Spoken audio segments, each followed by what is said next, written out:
મેઘરજ ગ્રામજનો દ્વારા ભાજપ તાલુકા સંગઠનમાં કોષાધ્યક્ષની નિમણૂક થતા સન્માન સમારોહ યોજાયો। ભારતીય જનતા પાર્ટીમાં તાલુકા સંગઠન કોષાધ્યક્ષ તરીકે મેઘરજના વૈષ્ણવ અગ્રણી એવા ધર્મેશભાઈ ગાંધીની નિમણૂક થતા ગ્રામજનો દ્વારા તેમનો સત્કાર સમારંભ યોજાયો હતો, જેમાં દરેક સમાજના ગ્રામજનો દ્વારા શુભેચ્છા પાઠવવામાં આવેલ હતી તથા ફુલહાર પહેરાવી સન્માન કરવામાં આવેલ હતું। જેઓ મેઘરજ વિધાનસભાના પૂર્વ ધારાસભ્ય જેઠાલાલ ગાંધીના પ્રપૌત્ર પણ છે।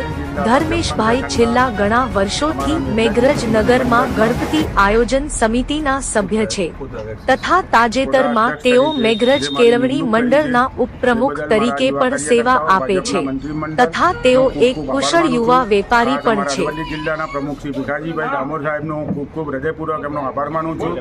જિલ્લા પ્રમુખ શ્રી પ્રિયંકાબેનનો બી ખૂબ ખૂબ આભાર માનું છું। શ્રી અનિલભાઈ, અમારા તાલુકા પ્રમુખ શ્રી અનિલભાઈ પંચાલનો બી અમે ખૂબ ખૂબ આભાર માનું છું। જે બધા અમારા કાર્યકર્તાઓ અને સહકાર્યકર્તાઓ હૃદયપૂર્વક ખૂબ ખૂબ જતીનભાઈ પંડ્યા બધાનો હું ખૂબ ખૂબ મહેશભાઈ ઉપાધ્યાય ખૂબ ખૂબ હૃદયપૂર્વક હું એમનો આભાર માનું છું।